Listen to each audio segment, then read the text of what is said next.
Point media times news channel देख रहे आप सभी दर्शकों का बहुत बहुत स्वागत है। मैं हूं रमनदीप कौर। इस वक्त की बड़ी खबर आ रही है प्रयागराज से। क्या है पूरा मामला, देखने के लिए बने रहिए हमारे साथ। संगम नगरी प्रयागराज में जहां अतीक अहमद से खाली कराई गई जमीन पर सीएम योगी द्वारा भूमि पूजन कल होना है, जिसके बाद आज निरीक्षण करने यहां मंत्री सिद्धार्थ नाथ सिंह पहुंचे थे, जहां पर सपा के झंडे सफाई कर्मियों द्वारा जलाए गए, जिसको लेकर सिद्धार्थ नाथ सिंह ने अतीक अहमद और सपा पर निशाना साधा था। तो वहीं इस मामले पर जिला अध्यक्ष योगेश यादव का भी क्या कुछ कहना है झंडा जलाए जाने पे, आइए सुनाते हैं आपको किस तरह से योगेश यादव ने भी पलटवार किया है, वो भी हम आपको सुनाएंगे। पहले सुनाते हैं क्या कहा मंत्री सिद्धार्थ नाथ ने। कुछ जाना जाता था एक अतीक अहमद के नाम से, माफिया गुंडों के नाम से।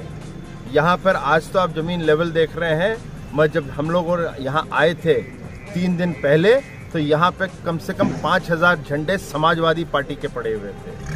ये उनके संरक्षण का गुंडा राज और माफिया राज का निशान।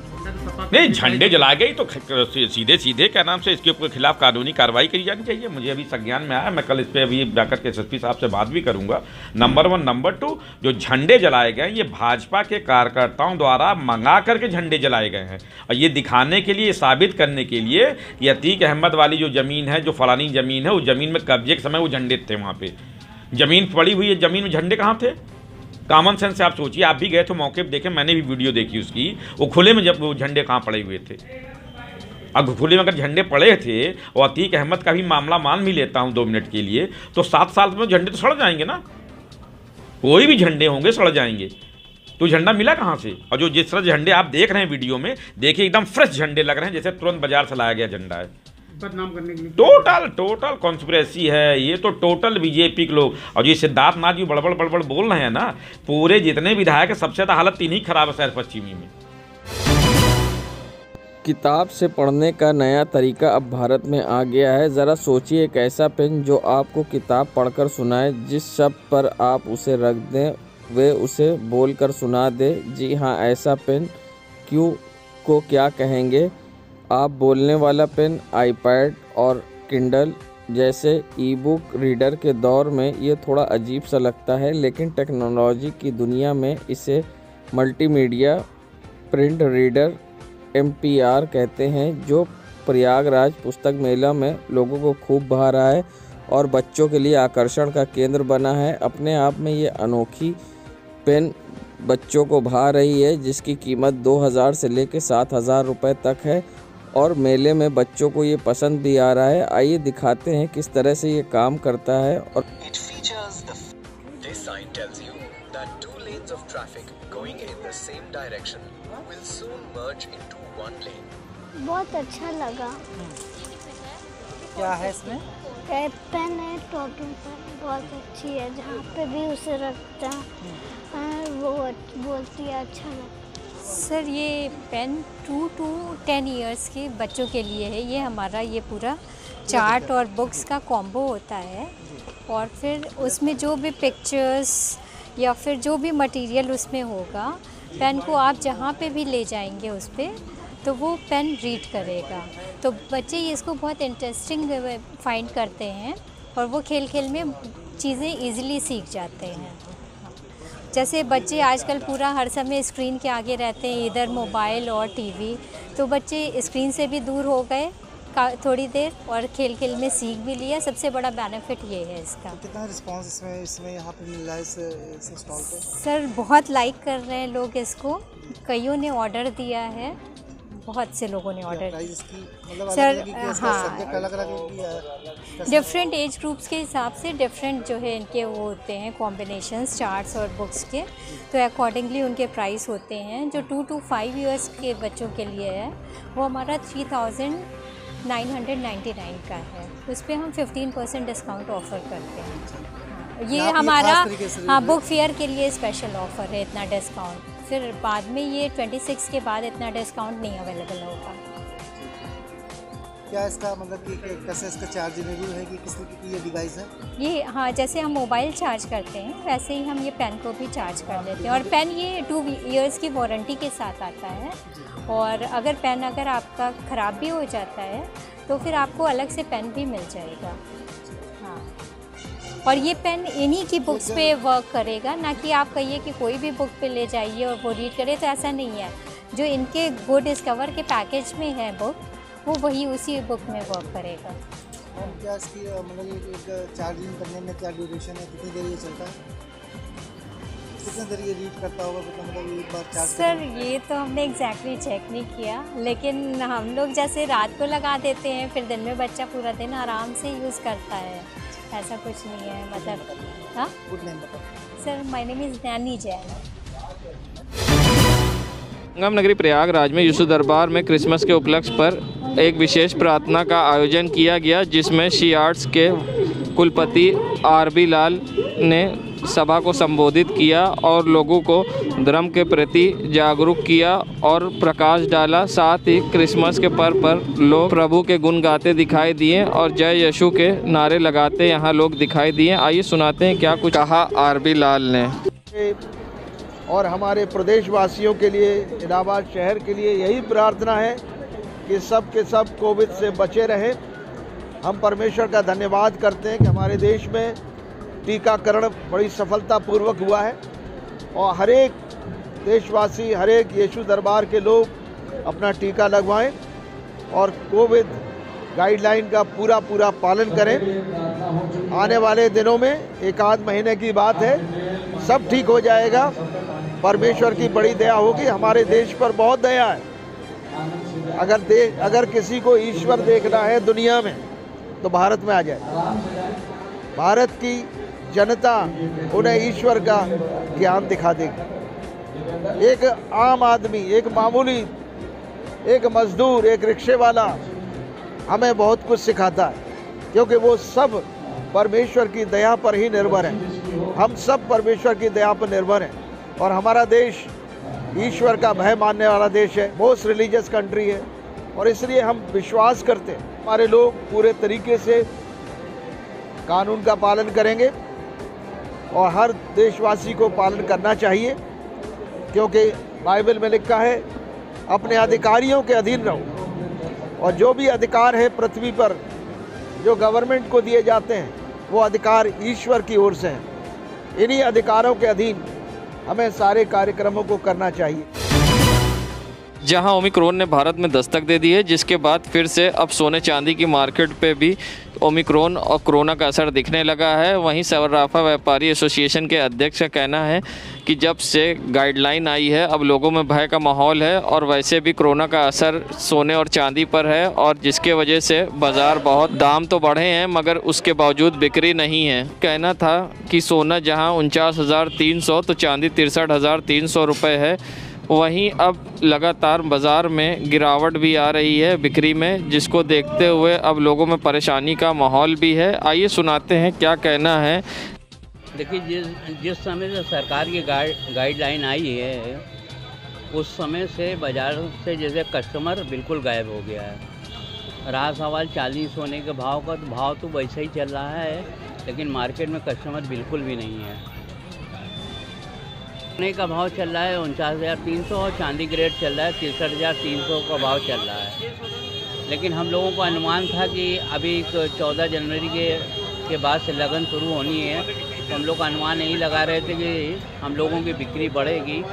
लेकिन जिस हिसाब से ये गाइडलाइन आई है, आज सुबह 11 बजे रात से लेकर सुबह 5 बजे तक की जो गाइडलाइन आई है, उससे काफ़ी असर व्यापार पर पड़ा है और आगे की स्थिति को समझ में नहीं आ रही है, क्योंकि लोगों में कोरोना का डर दिख रहा है। कोरोना का भय बहुत ज़्यादा दिख रहा है और लोगों के अंदर मास्क भी लोग लगा रहे हैं और अपनी सुरक्षा भी कर रहे हैं। मेरा नाम Dinesh Kumar Singh, jewellers association president Prayagraj. Baspa के हो रहे सम्मेलन में आज प्रयागराज पहुंचे सतीश चंद्र मिश्रा ने सपा और बीजेपी पर जमकर निशाना साधा है और कानून व्यवस्था को लेकर सपा के से लेकर बीजेपी तक में सवाल खड़े किए हैं। आइए सुनाते हैं क्या कुछ कहा सतीश मिश्रा ने। देखिए, आपसे मैं अनुरोध करूंगा कि आप हमारी इस कार्यक्रम में पहुंचिए और अब आपको अपने आप एहसास हो जाएगा। आपने और पार्टियों की भी मीटिंग देखी है, हमारी तो ये छोटी छोटी कम जिलों की बैठक हो रही है, और पूरे प्रदेश में हम हर ज़िले में जा चुके हैं। अब यहाँ पर मंडल स्तरीय हम जो रिज़र्व सीटें हैं उनके लोगों को बुला रहे हैं और वो वहाँ पर पहुँच रहे हैं। तो आप देखेंगे खुद भी कि कितना उत्साह है लोगों के अंदर। और बहुजन समाज पार्टी जिस तरीके से लोग उत्साहित होकर के हमारे साथ में जुड़ रहे हैं, तो ये निश्चित रूप से तय है कि अब की बार बहुजन समाज पार्टी की पूर्ण बहुमत की सरकार बनेगी। और उसके पीछे कारण ये है कि लोग जो अभी की सरकार है उससे बहुत परेशान हैं। समाजवादी पार्टी की सरकार जो थी, जो भी उसमें जिस तरह के माहौल था वो किसी छुपा नहीं, दंगा फसाद गुंडा ये वो सब चीज़ें गर्दी सब चल रही थी, उसको लेकर के इनको लेके आए थे और इन्होंने आ करके पूरे प्रदेश को और अंधकार में डाल दिया है। और सभी लोग इनसे नाखुश हैं, हर वर्ग इनसे नाखुश है।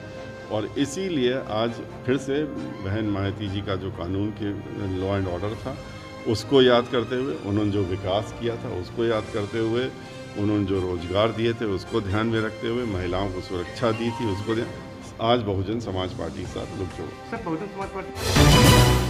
संगम नगरी प्रयागराज पहुंचे निषाद पार्टी के राष्ट्रीय अध्यक्ष संजय निषाद ने जमकर विपक्ष पर हमला बोला है और साथ ही उन्होंने बीजेपी को निषादों का हितैषी बताया, तो साथ ही सपा पर भी निशाना साधा। आइए सुनाते हैं क्या कुछ कहा।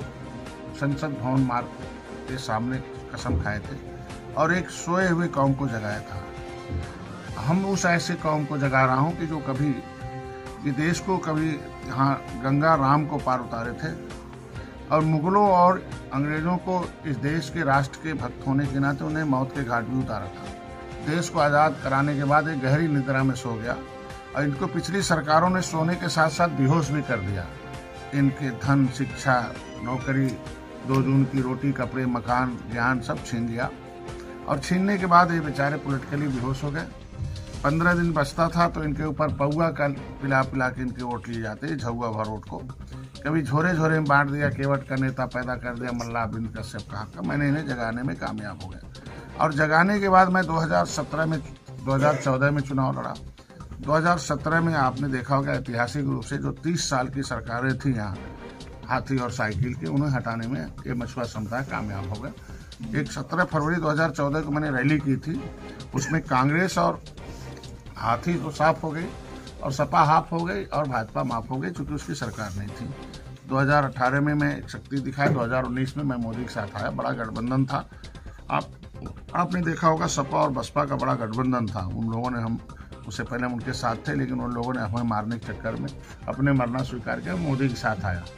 आप ऐतिहासिक बड़े गठबंधन के साथ अगर मैं मोदी के साथ आया और 40 सीट ऐतिहासिक जिताया, तो भारतीय जनता पार्टी में माननीय योगी आदित्यनाथ, भारतीय जनता पार्टी हमारे समाज के मुद्दों की वकालत करती रही सदन से सड़क तक। जहां हाईकोर्ट ने चुनाव टालने को लेकर सरकार से अपील की थी और साथ ही सुझाव भी दिया था, जिसके बाद अब प्रयागराज पहुंचे केंद्रीय मंत्री महेंद्र नाथ पांडे ने इस पर अपनी राय रखी और कहा कि हम सबके दिल में सम्मान है कोर्ट का, मगर ये फैसला केंद्रीय चुनाव आयोग के हाथ में है। वो इस पर क्या फैसला लेंगे, जो होगा उसका स्वागत है। और साथ ही योगी सरकार द्वारा कोरोना की नई गाइडलाइन पर भी उन्होंने क्या कुछ कहा, आइए सुनाते हैं आपको। चुनाव आयोग से अनुरोध किया था कि चुनाव टाले जा सकते हैं, रैलियों पर रोक लगाई जाए और जो चुनाव प्रचार के माध्यम है वो सोशल मीडिया, टीवी, समाचार पत्र को रखा जाए। माननीय उच्च न्यायालय के प्रति बहुत ही हृदय से सम्मान है मेरे और हम सबके मन में, लेकिन चुनाव का निर्णय का विषय केंद्रीय चुनाव आयोग का है, ये उसका विषय है। योगी सरकार ने हालांकि एक उसमें फैसला लिया है, कल से जो है नाइट कर्फ्यू लगाया गया है और जो शादी ब्याह बड़े आयोजन 200 से ज़्यादा की भीड़ पर पाबंदी लगाई है। योगी सरकार ने कोरोना के प्रथम द्वितीय कठिनाइयों में पूरी तत्परता से काम किया। खुद देश का पहला ऐसा मुख्यमंत्री योगी आदित्यनाथ कि फ्रंट लाइन वर्कर की तरह हर मोर्चे पर डटा रहा। योगी सरकार सजग है और पूरी सावधानी बरती जाएगी। सभाओं को लेकर क्या रहेगा अगर कोरोना का प्रकोप बढ़ता है तो?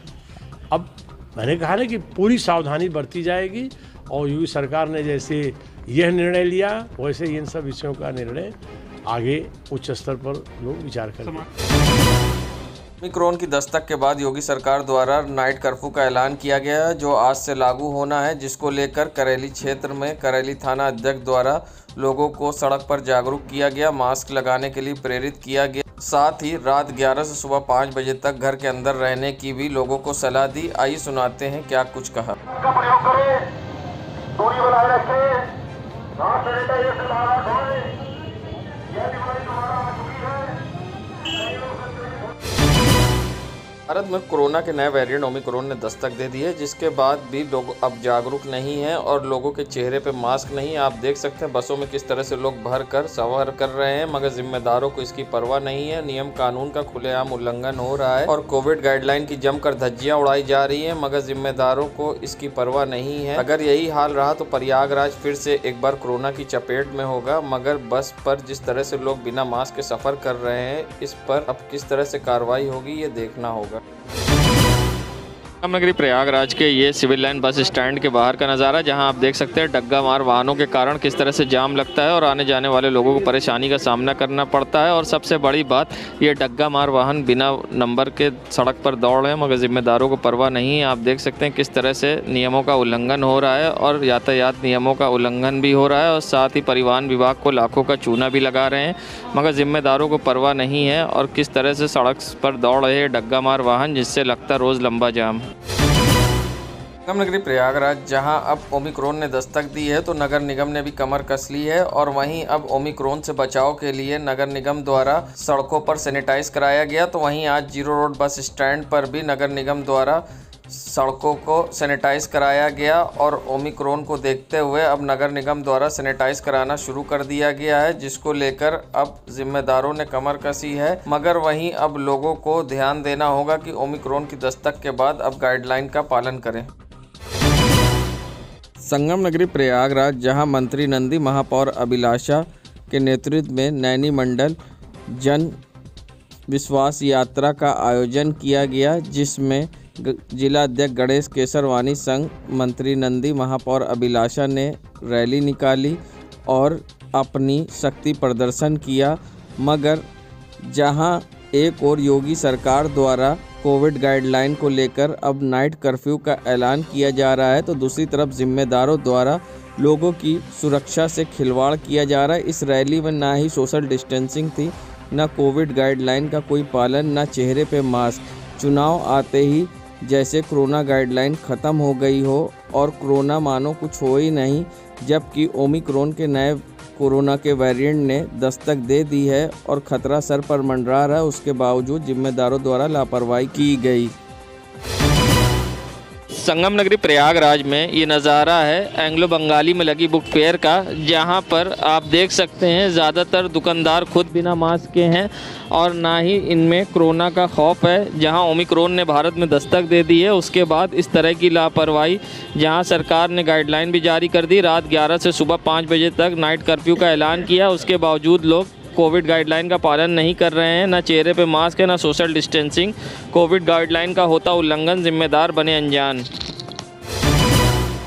संगम नगरी प्रयागराज देखने में ये सड़क आपको शायद किसी ग्रामीण क्षेत्र की लग रही हो, मगर ये ग्रामीण क्षेत्र की नहीं बल्कि स्मार्ट सिटी प्रयागराज के करेली क्षेत्र की सड़क है, जहां पर आप देख सकते हैं किस तरह से अपनी बदहाली पर रो रही ये सड़क। मंत्री नंदी का क्षेत्र है, जहां आज तक विकास नहीं हुआ। 4.5 सालों बाद भी आज विकास के लिए तरस रही ये सड़क, जहाँ सरकार द्वारा विश्वास यात्रा निकाली जा रही है, मगर यहाँ पर आप देख सकते हैं किस तरह से विकास नहीं हुआ है और जिम्मेदार बेखबर।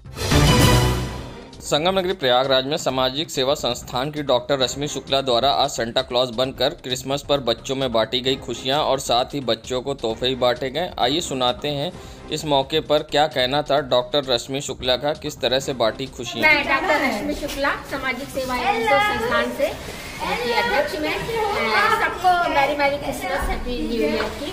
और सभी से बच्चों से निवेदन है, बड़ों से निवेदन है कि सब लोग मास्क पहन के रहें और सैनिटाइजर का इस्तेमाल करें और सोशल डिस्टेंसिंग का पालन करें, क्योंकि फिर तीसरी लहर आ रही है। तो हम आप सब लोगों से सबने निवेदन करते हैं कि सब लोग अपनी सुरक्षा खुद रखें और बच्चों का ध्यान रखें, और तभी हम जब स्वस्थ रहेंगे, सुरक्षित रहेंगे, तभी हम हर पर्व का आनंद ले सकेंगे। बोलिए हैप्पी न्यू ईयर। देश दुनिया की खबरों के लिए world media times news channel को सब्सक्राइब करें।